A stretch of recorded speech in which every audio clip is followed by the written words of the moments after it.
अभ्यासार्थं प्रविशामः।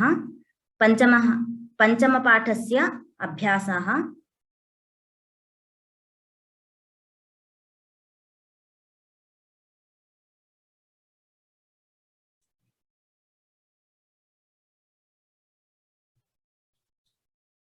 मंजू शर्मा महोदय,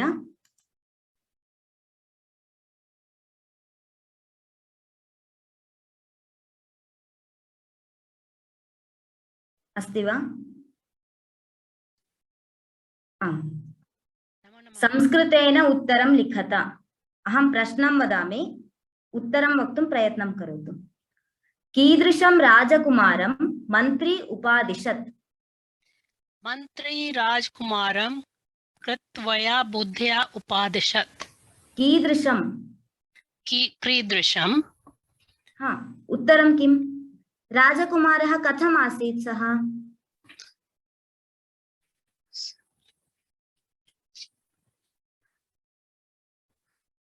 अस्तु, उत्तरं पश्यामः। कीदृशेषु कठोरता आचरणीया? नियम पालनीय विषय कठोरता आचरणीया। नियमपालन विषये तस्मात् पूर्वं किञ्चित् पदमस्ति खलु?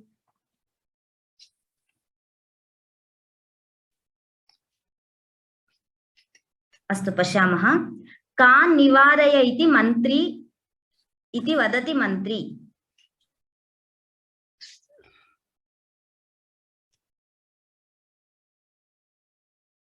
वदतु भगिनी, उत्तरमस्ति, पठतु।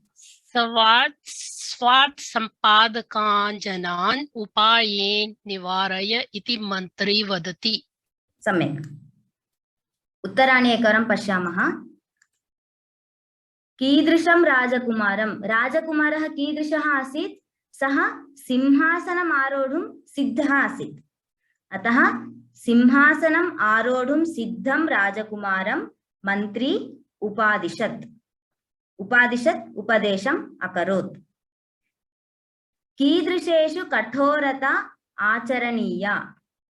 अधीनाः ये भवन्ति, अधीनेषु नियमपालनविषये कठोरता आचरणीया।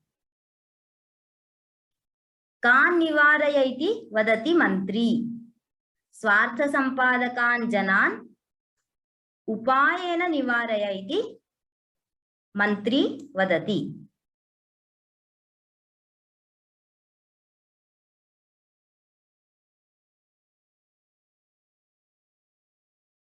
अग्रे महा इति काचित् भगिनी अस्ति।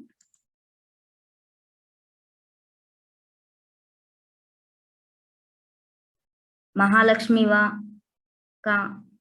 वदतु। महा।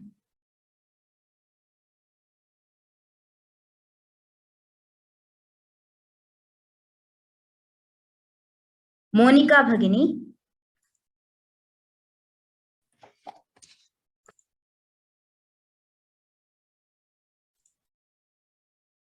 मोनिका भगिनी,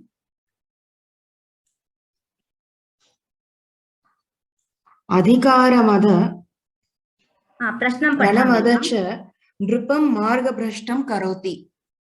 सम्यक्। प्रजाः कथं पालनीयाः?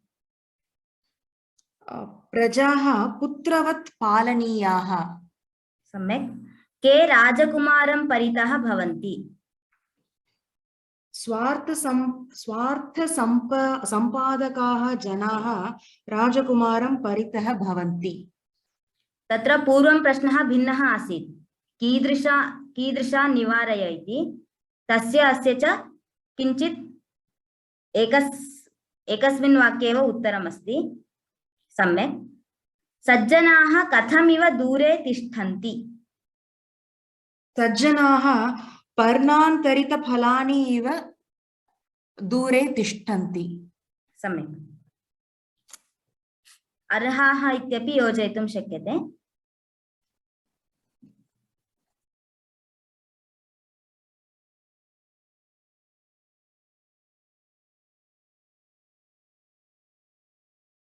अग्रे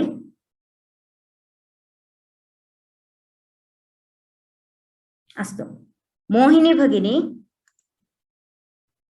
प्रकाश मोहिनी भगिनी। नमो नमः। नमो नमः। अत्र पाठे लोट्लकार क्रियापदानि कानि इति कानिचन वदति वा? कुरुतः, कुरुतः वा? प्रथम पुरुष एक वचन। क्री शब्द भव, भव, हाँ। I have to only name the लोट्लकार। केवलं लोट्लकार क्रियापदानि। अच्छा, निवारम, निवारय, निवारय, स्थापय, सम्यक्, पश्य, आम्, नमस्कुरु, सम्यक्, प्रणम, प्रणम, प्रणम, नियोजय, सम्यक्, कुरु, कुरु, समर, सम्यक्, वद, सम्यक्, चर, आचर, प्रमदः, प्रमदः। धन्यवादः भगिनी।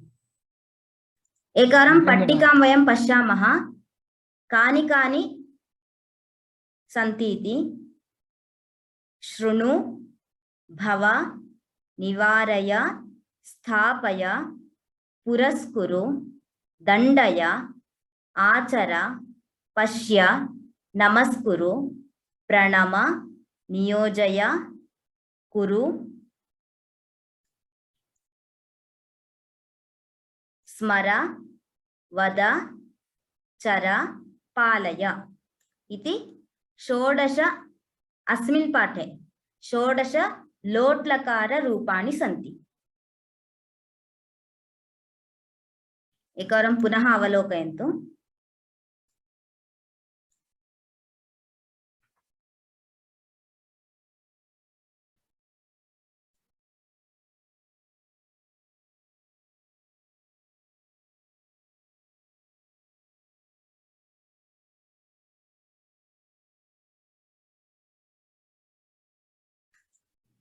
अस्तु, अग्रे गच्छामि। विरुद्धार्थकपदं लिखत इति अस्ति।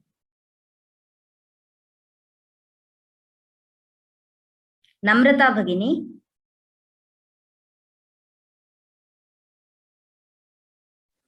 आं भगिनि, हरि ओम्। आम्।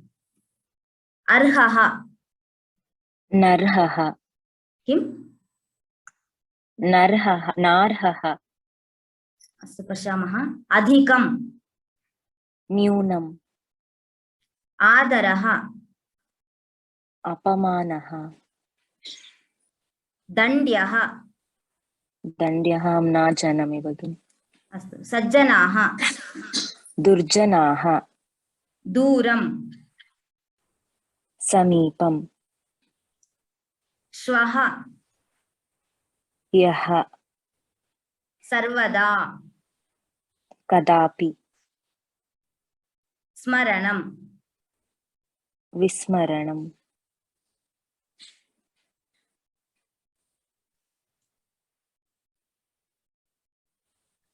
सत्यं, सत्यं, असत्यम्।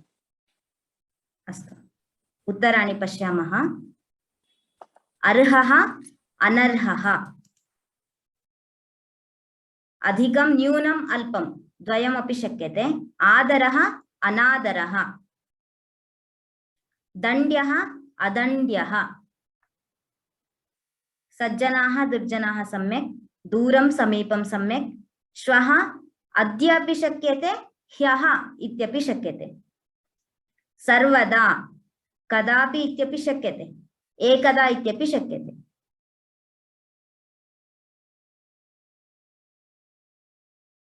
स्मरणं, विस्मरणम्। अत्र अवलोकयन्तु, स्मरणम्, अत्रापि स्मरणमस्ति, विस्मरणम् इत्यत्र, परन्तु वि इति उपसर्गः अस्ति।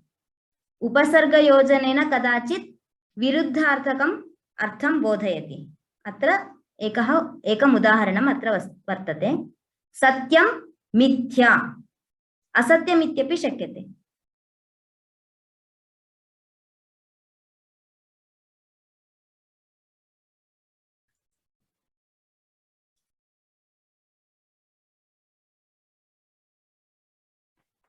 अग्रे नटराज महोदय सिद्धः भवतु। अग्रे गच्छामः। समानार्थकपदं लिखत। पिता पिता जनकः सम्यक्। माता जननी आचार्यः गुरुः गुरुः सम्यक्। नृपः राजा राजा। इतोपि अन्यत्? राजा चक्रवर्ती चक्रवर्ती अस्तु। मन्त्री सचिवः सम्यक्। अर्हः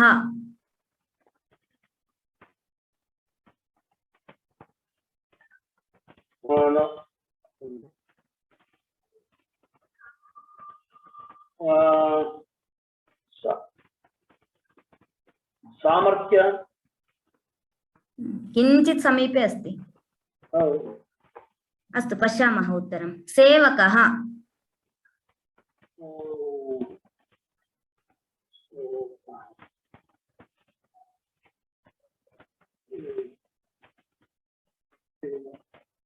No, I don't know. मार्गः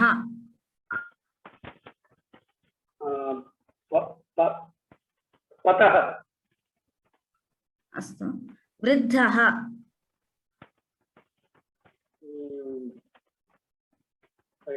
वयोः वयोः पश्यामः। वय पुत्रः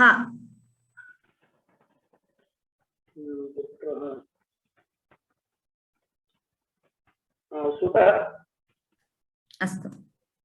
उत्तराणि पश्यन्तु।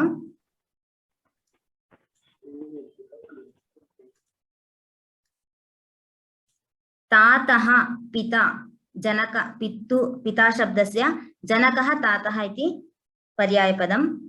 अम्बा जननी जनयित्री प्रसूः इति माता इत्यस्य। आचार्यः गुरुः उपाध्यायः। नृपः राजा भूपतिः महिषः महीपालः। अत्र इतोपि यथा मही मही इत्युक्ते भूमिः इति अर्थः।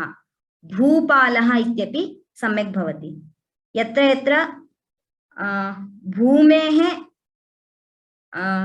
समानार्थकेन पतिः पालः ईशः इत्यादि भवति, तत्रापि नृपशब्दः तेपि नृपशब्दस्य पदानि भवन्ति। यथा राट् इति नृपशब्दस्य समानार्थकं सम्राट् इत्यपि वदन्ति। तत्र सचिवः अमात्यः इति मन्त्री शब्दस्य। अर्हः समर्थः शक्तः। सेवकः भृत्यः दासः प्रेष्यः परिचारकः।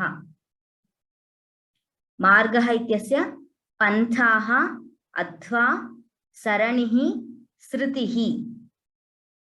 श्रुतिः इति भगवद्गीतायामपि अस्ति। नैते श्रुति पार्थजानन् इति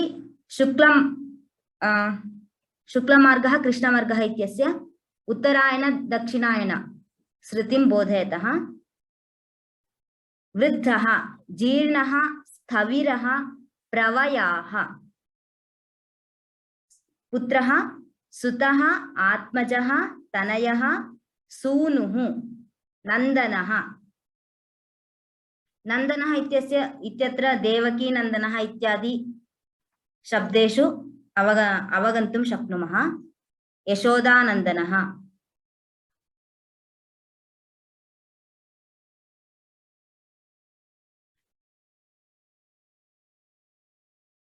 अग्रे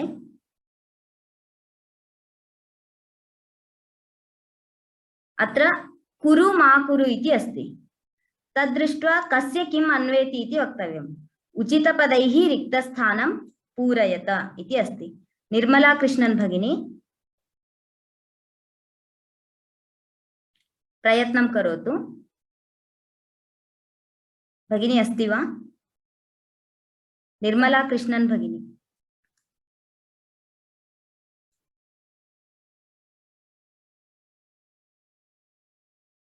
निशा भगिनी अस्ति वा?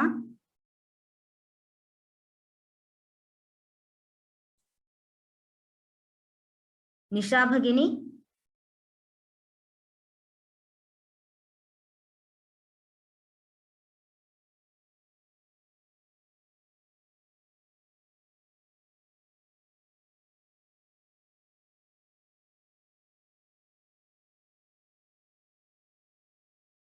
रेणुका भगिनी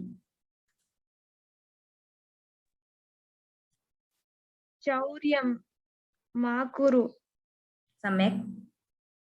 सत्कार्यं सत्कार्यं कुरु परपीडनं मा कुरु परिश्रमं कुरु परनिन्दा मा कुरु पक्षपातं मा कुरु।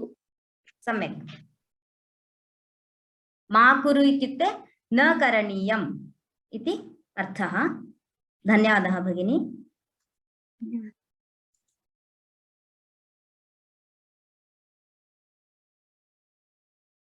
अग्रे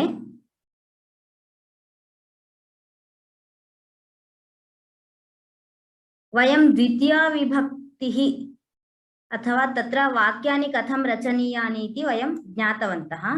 इदानीम् अत्र अस्ति द्वितीया विभक्त्यन्तरूपेण वाक्यानि पूरयत इति अस्ति।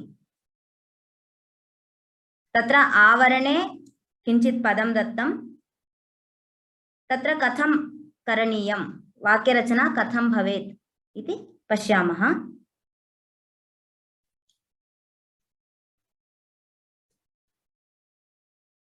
प्रतिमा भगिनी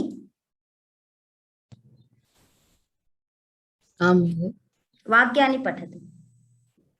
दण्ड्यान् दण्ड अग्रे दण्ड्यान् दण्डय दण्डय दण्डं दण्डय। द्वितीयं सर्वे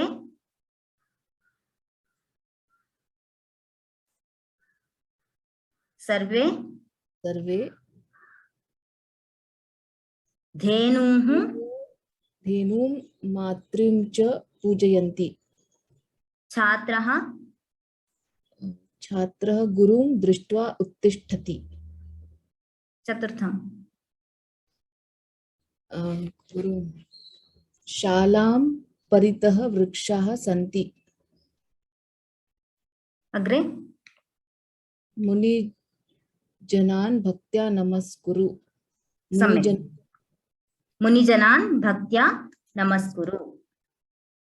अत्र दण्ड्यः इति भवति प्रथमा विभक्तौ। दण्ड्य शब्दस्य प्रथमा विभक्तिः दण्ड्यः। दण्ड्यान् इति द्वितीया बहुवचनं।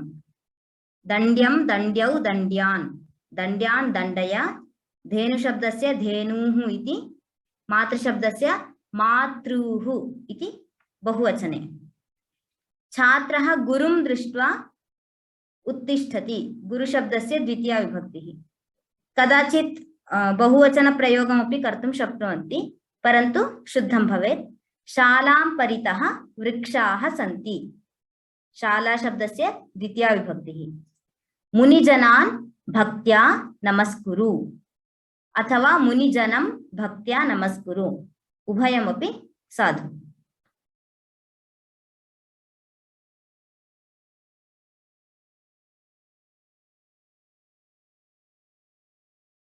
अग्रे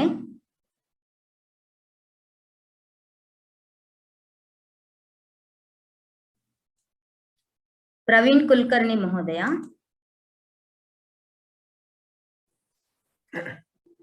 नमो नमः।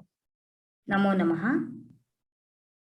सत्यं वद त्वम् उत्तरं स्मर जनाः मार्गे गच्छन्तु हम्म, सर्वत्र शान्तिः भवतु शान्तिः सर्वत्र शान्तिः भवतु हम्म, अहं पाठं सम्यक् लिखामि हम्म, देवः शुभं करोतु यूयं मातरं नमत वयं देशं रक्षाम सम्यक् उत्तराणि पश्यामः अधुना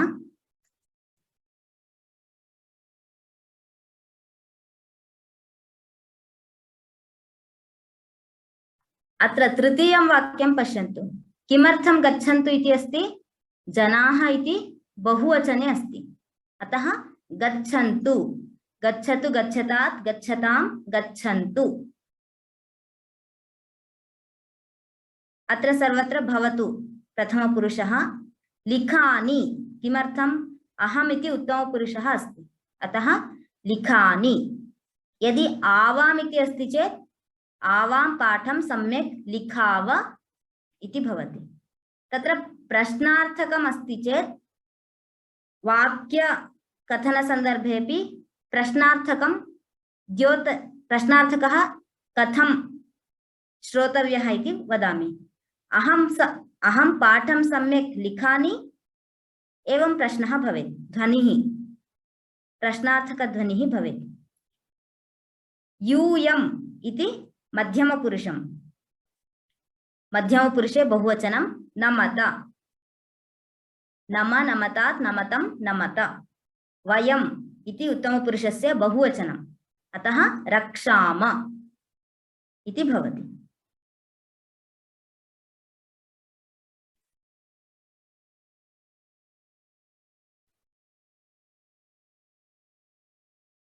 अग्रे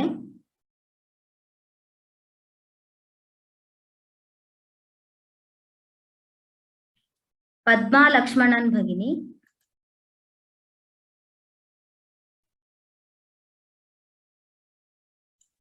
क्रियापदानां धातु लकार पुरुषवचनानि च लिखत नमत पद्मा लक्ष्मणन् भगिनी अस्ति वा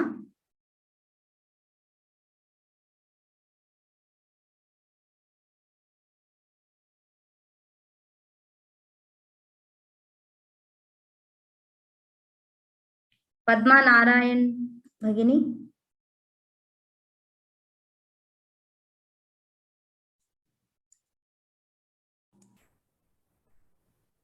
भगिनी अस्ति वा पद्मा नारायण भगिनी Right. Okay. नमति नमत लकारः लट् लकारः लट्वा प्रथमपुरुषः एकवचनं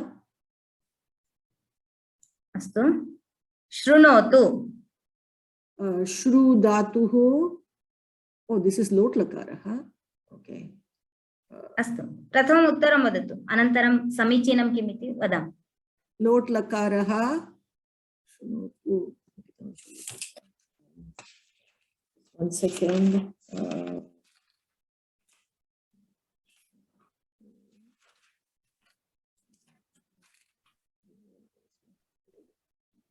no have it here sorry I don't know अस्तु लोट् लकारः वदताम् इत्यस्य वदतां वद धातुः वदताम् लोट् लकारः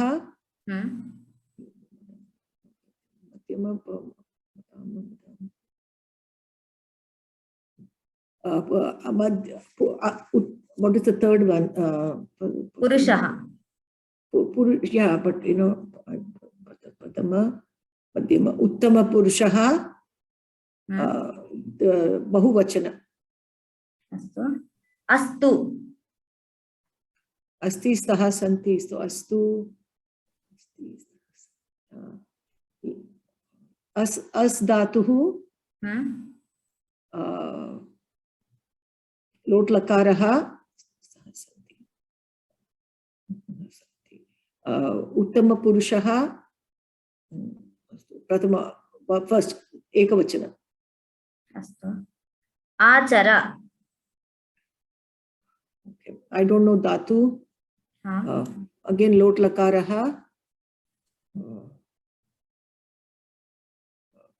प्रथमपुरुषः एकवचनं अस्तु धन्यवादः भगिनी मध्यमपुरुषः उत्तराणि हरि ओम्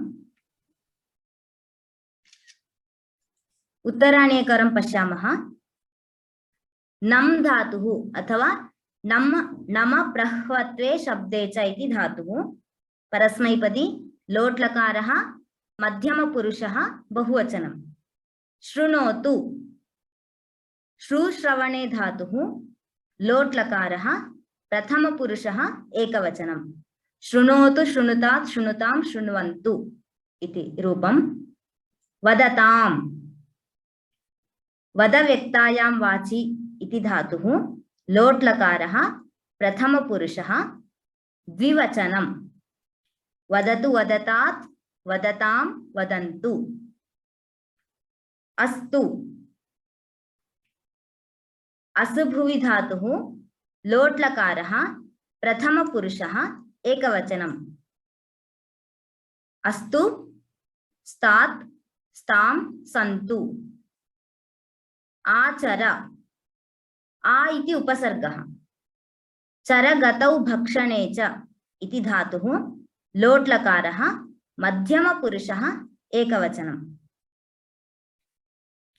आचर आचरतात् आचरतम् आचरत इति रूपाणि भवन्ति मध्यमपुरुषे एकवारम् अवलोकयन्तु अत्र प्रथमे नमत इत्यत्र नम् इति सामान्यस्तरे कथ्यते परन्तु शास्त्रदृष्ट्या नम प्रह्वत्वे शब्दे च इति धातुः वक्तव्यः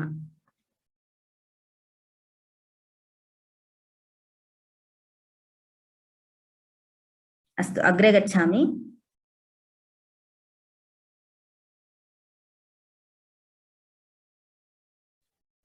अधोलिखितानां शब्दानां पदानाम् अन्तं लिङ्गं विभक्तिं वचनं च लिखत पद्मा वरदराजन् भगिनी अस्ति वा आं महोदय आम् मातरि ऋकारान्त स्त्रीलिङ्ग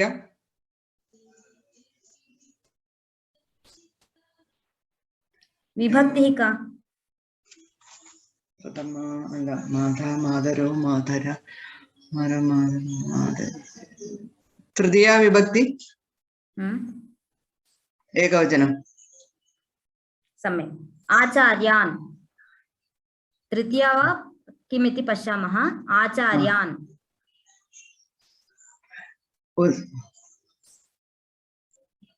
आचार्य आकारान्त पुल्लिङ्गं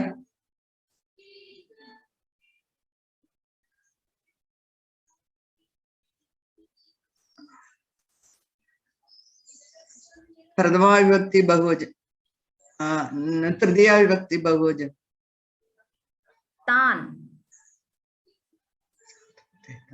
तद्ते तानि दकारान्त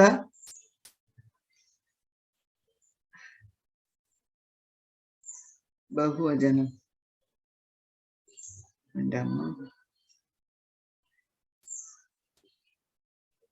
तद्ते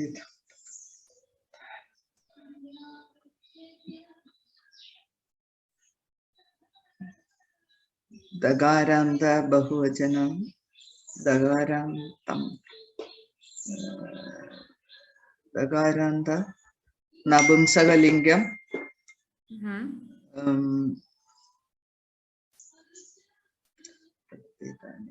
अस्तु अग्रे राजकुमारः अकारान्त पुल्लिङ्गं प्रथमा विभक्ति एकवचनं सम्यक् सर्वाणि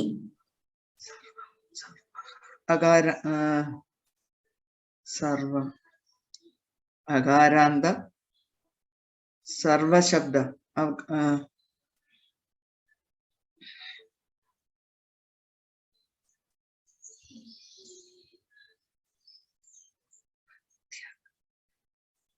सर्व शब्द सर्वाणि अग्रे भक्त्या इकारांत स्त्रीलिंग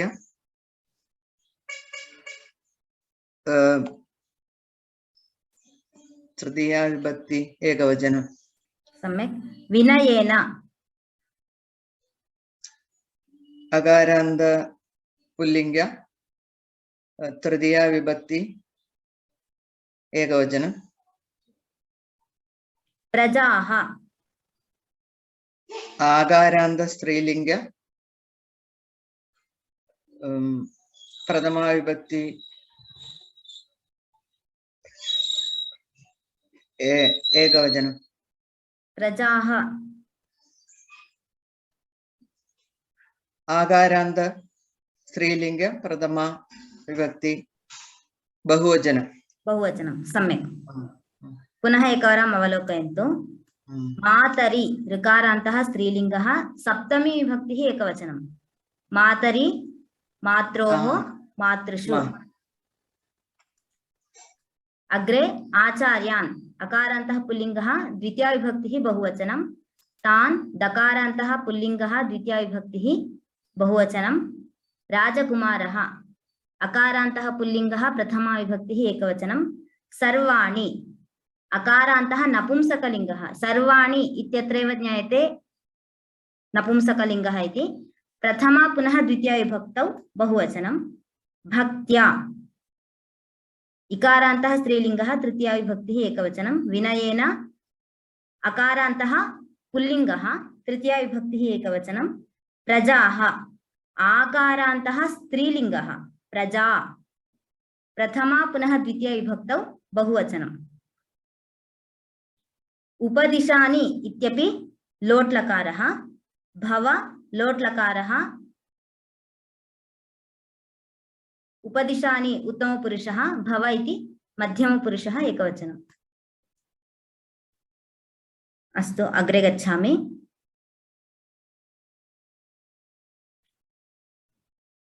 वाक्ये नियोजयत पारुल् भगिनी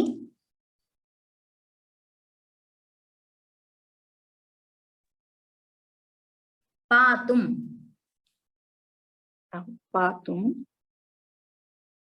दुग्धं पातुं गच्छामि सम्यक् अथवा दुग्धं पातुम् इच्छामि इत्यपि शक्यते आम् आम् आरोढुं वृक्षम् आरोढुं शाखे तिष्ठामि पुनः वदतु वृक्षम् आरोढुं शाखे तिष्ठामि अस्तु ब्रांचेस् इति कथयितुम् इच्छति आम् शाखायां तिष्ठामि शाखायां तिष्ठामि सम्यक् जयतु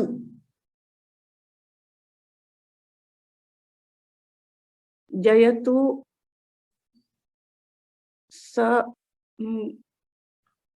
जयतु जयतु श्रीरामः जयतु जयतु सम्यक् श्रीरामः श्रीरामः स्मर स्मर पाठं स्मर गृहपाठं स्मर किं गृहपाठं स्मर सम्यक् केन स्मरणीयं कर्ता कः तत्र स्मर इत्यत्र बालः बालः वा त्वं वा ओ स्मर मध्यमपुरुष त्वम् अतः त्वं सम्यक् गच्छतु शाले गच्छतु शालां गच्छतु शालां गच्छतु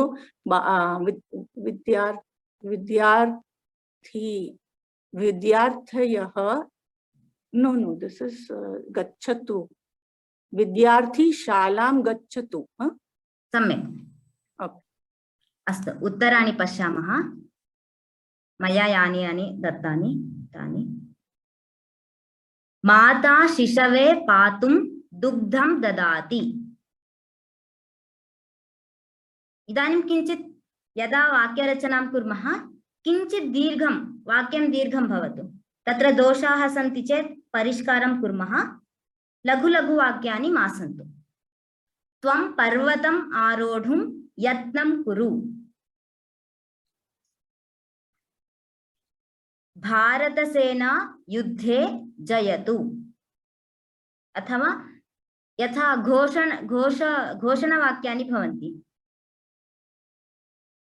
संस्कृतभाषा जयतु भारतमाता जयतु इत्यादि घोषणानि अत्र भवन्ति अथवा घोषणाकथनसन्दर्भे जयतु इत्यस्यापि उपयोगः शक्यः श्रीरामः जयतु श्रीकृष्णः जयतु अथवा जयतात् इत्यपि शक्यते स्मर त्वं पाठितश्लोकान् स्मर पाठितश्लोकान् पूर्वं पाठितान् श्लोकान् पाठं स्मर इत्यपि शुद्धम्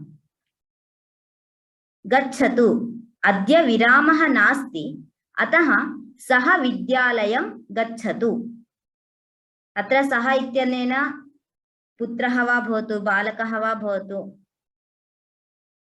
यदि पुरुषः अस्ति चेत् सः कार्यालयं गच्छतु विरामः हॉलिडे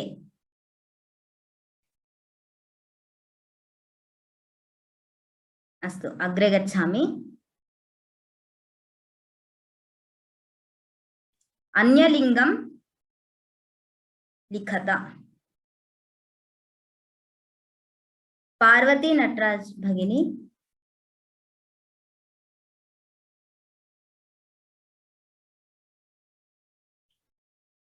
पार्वती भगिनी अस्ति वा पूर्णिमा भगिनी आम महोदय अस्तु राजा राजा राज्ञी कुमारः कुमारी पुत्रः पुत्री देवः देवी तस्याः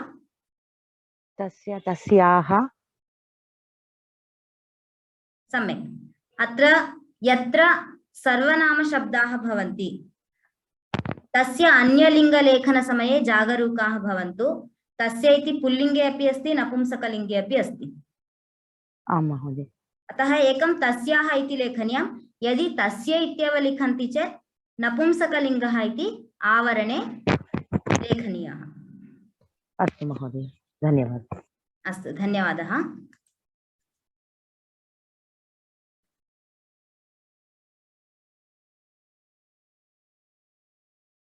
अग्रे गच्छामि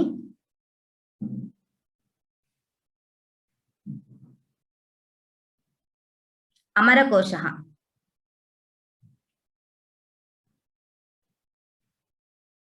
पिता इत्यस्य अमरः अत्र दत्तः अस्ति तातस्तु जनकः पिता इति अत्र पदच्छेदः कथम् इति दर्शयामि तातः तु इति अव्ययम् तातः जनकः पिता इति त्रयं पिता शब्दस्य समानार्थकपदानि मन्त्री मन्त्री धीसचिवो मात्यः मन्त्री धीसचिवः अमात्यः इति मन्त्री शब्दस्य समानार्थकानि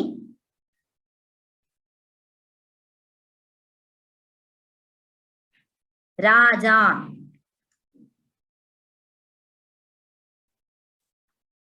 राजा राट्पार्थिवक्ष्माभृत् नृपभूपमहीक्षितः पदच्छेदं पश्यामः राजा राट् पार्थिवः क्ष्माभृत् नृपः भूपः महीक्षित् अत्र राजा महाराजा इत्यपि शक्यते राट् यथा सम्राट् इति कथनसन्दर्भे राट् इत्यस्य उपयोगः पार्थिवः पृथिव्याः रक्षकः अथवा पृथिव्याः पालकः इत्यस्मिन् अर्थे पार्थिवः इति अस्ति क्ष्माभृत् क्ष्मा इति पृथ्व्याः अपरं नाम क्ष्माभृत् पृथिव्याः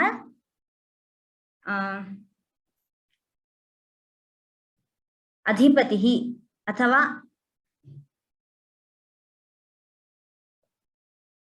रक्षकः इति अर्थः नृपः राजा भूपः भूपः इत्यपि राजा इत्येव अर्थं द्योतयति महीक्षित् मही इति भूमि शब्दस्य पर्यायपदम्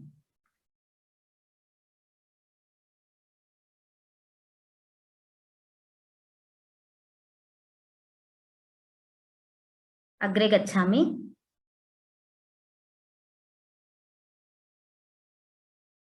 तत्र कश्चन श्लोकः दत्तः अस्ति तत्र क्रियापदानि सन्ति लोट्लकार रूपाणि एव एकवारं श्लोकं वाचयामि पूर्णिमा भगिनी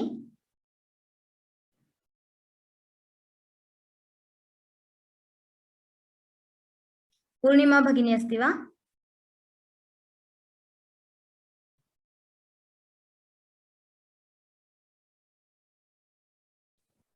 हाँ हाँ नमो नमः नमो नमः श्लोकं पाठयामि जिह्वे कीर्तय केशवं मुररिपुं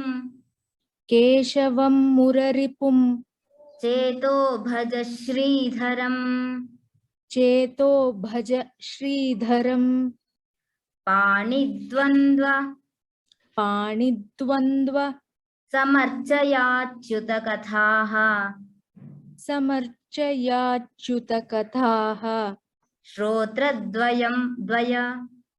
श्रोत्रद्वय त्वं शृणु कृष्णं लोकय लोचनद्वयहरेः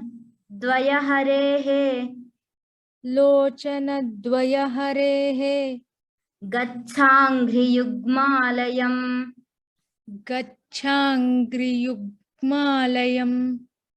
जिघ्रघ्राण मुकुन्दपादतुलसीम्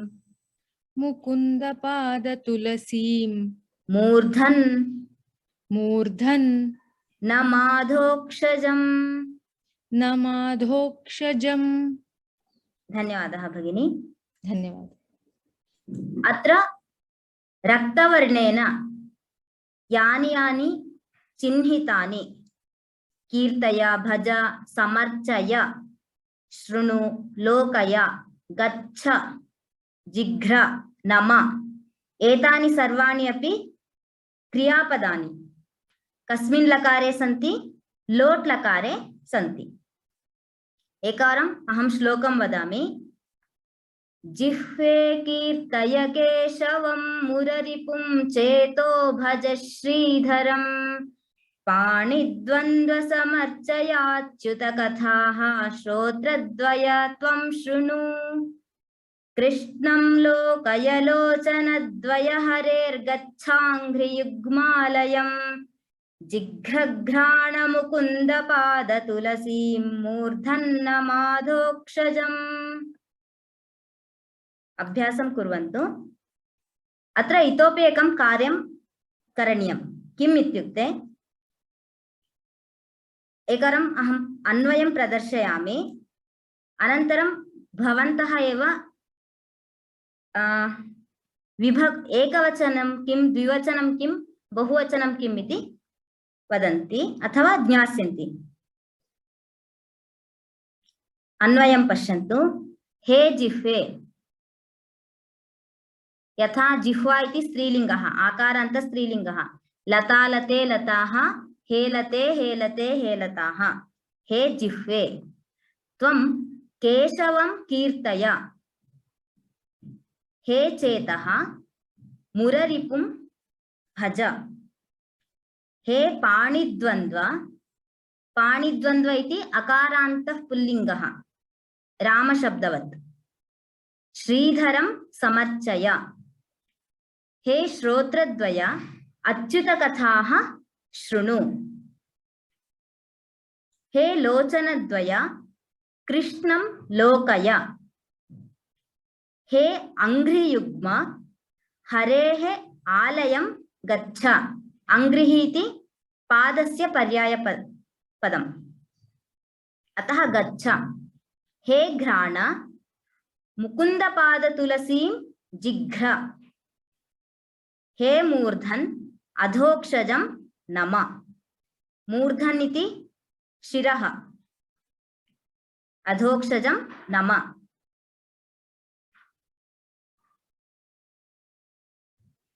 प्रकाश महोदय,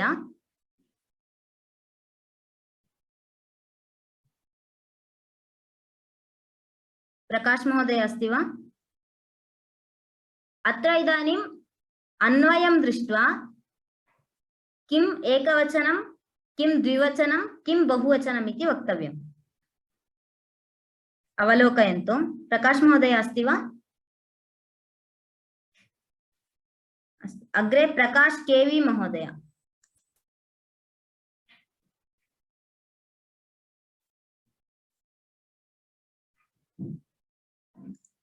प्रकाश केवी महोदय।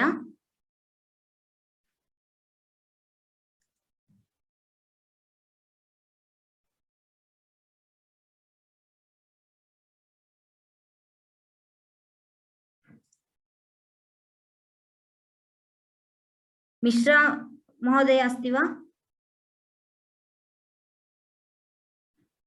आम्। आम्। एकवचनमस्ति वा अत्र कुत्रापि? जिह्वे एकवचनम्। अस्तु। किं न्यूनम् अथवा बहुवचने न्यूनम् अस्ति वा? यानि पदानि न्यूनानि सन्ति इति। बहुवचनं किम् अत्र?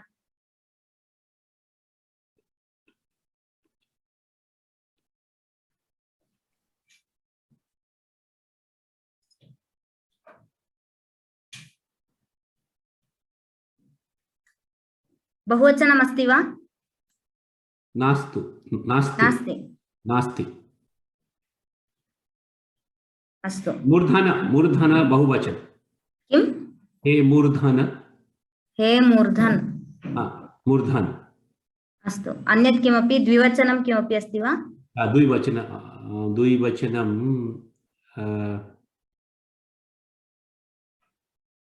श्रोतद्वय। पश्यामः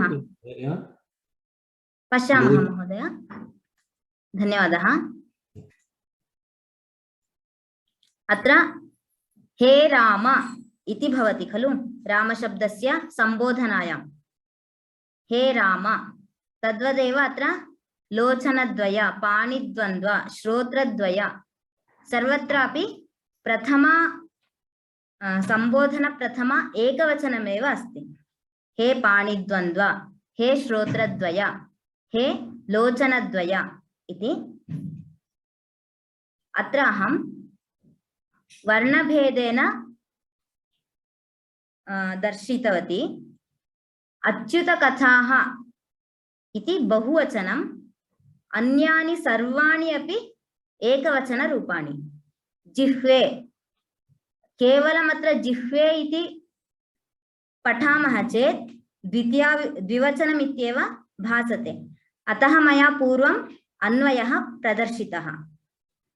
हेलते इति यथा संबोधनं भवति तद्वत् अत्र हे जिह्वे केशवं कीर्तय इति भवति। अतः केवलम् अच्युतकथाः इति बहुवचनम् अस्ति, अन्यत् सर्वम् एकवचनम् एव, परन्तु विभक्तिः भिन्नम् अस्ति सर्वत्र।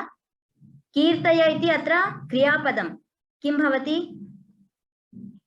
मध्यमपुरुषः एकवचनं। केशवं द्वितीया विभक्तिः एकवचनं, मुररिपुं द्वितीया विभक्तिः एकवचनं, श्रीधरं द्वितीया विभक्तिः एकवचनं, त्वम् इति मध्यमपुरुष एकवचनं, चेतः संबोधनम् एकवचनं, भज मध्यमपुरुष एकवचनं, समर्चय शृणु लोकय गच्छ घ्राण नम इत्यादि सर्वं मध्यमपुरुषः एकवचनं।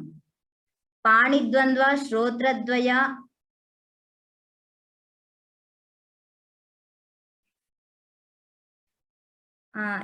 एतानि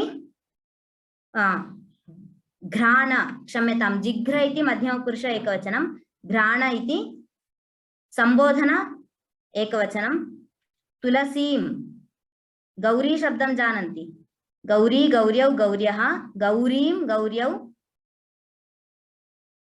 गौरीः इति, अत्र तुलसीम् इति द्वितीया विभक्तिः एकवचनं। केवलम् अत्र द्विवचन रूपाणि न सन्ति, एकवचनं तथा बहुवचन रूपाणि अत्र सन्ति। तत्र बहुवचनम् अच्युतकथाः इति एकमेव अस्ति, अन्यत् सर्वमपि एकवचनम् एव।